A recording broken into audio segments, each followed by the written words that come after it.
Ladies and gentlemen, welcome to the Woodridge Memorial Post 1578 Veterans of Foreign Wars of the United States Pearl Harbor Day service. Tomorrow, December 7th, marks the 68th anniversary of this vicious attack on America. When the attack was over, 2,403 military personnel and civilians lay dead. To begin our service, will you all please rise?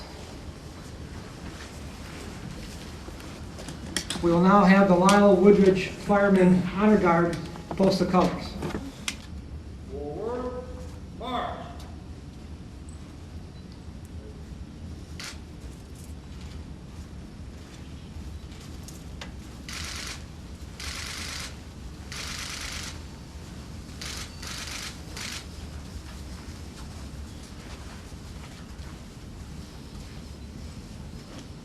Company, halt. Flagmen, post. Prepare to raise the colors. Ready? Post.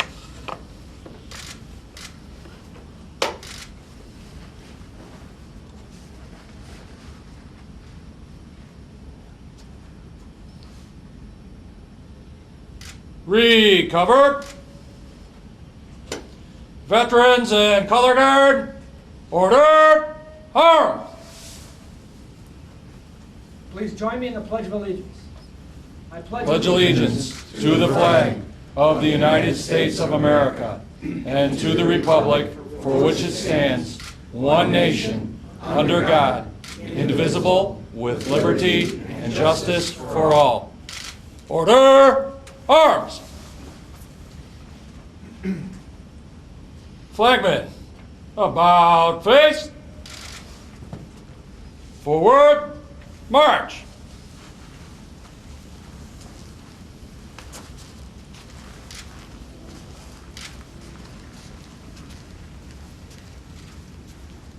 Harbor attack by pronouncing December 7th, 1941 as a day that will live in infamy.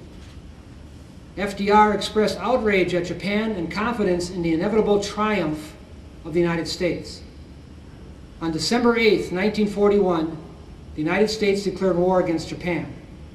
On December 11th, Germany and Italy declared war against the United States.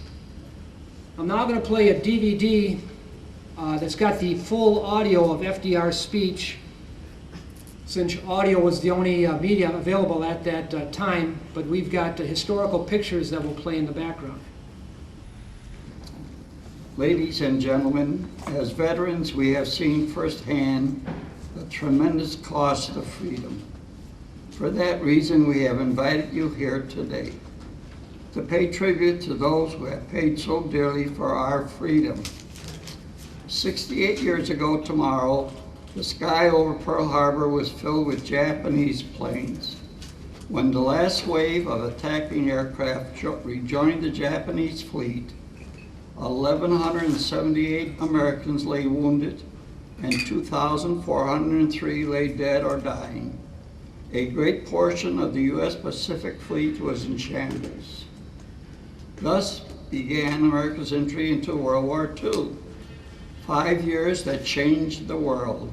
The United States returned from World War II as the world's greatest military and economic power. America was the world's peacekeeper and a symbol of freedom and liberty for all. But today we are here to pay homage to those who paid the ultimate price for America's greatness. The first morning at Pearl Harbor, men were killed as they ran to man their battle stations. Families across our nation listened in horror as the radio announced the destruction and death. For those men and women and their families, we are gathered today. For the next 44 months, spouses and children watched their fathers and mothers answer the call to arms. Nearly 300,000 of those men and women never saw their families again. For them and their families, we are gathered today. Beginning at Pearl Harbor and throughout World War II, American soldiers, sailors, Marines, and airmen suffered injuries, many of which they carry today. It is for them that we are gathered today. So as we gather to remember those lost on this anniversary of Pearl Harbor, it is to say thank you. Thank you to the 2,403 for whom the beginning was also the end.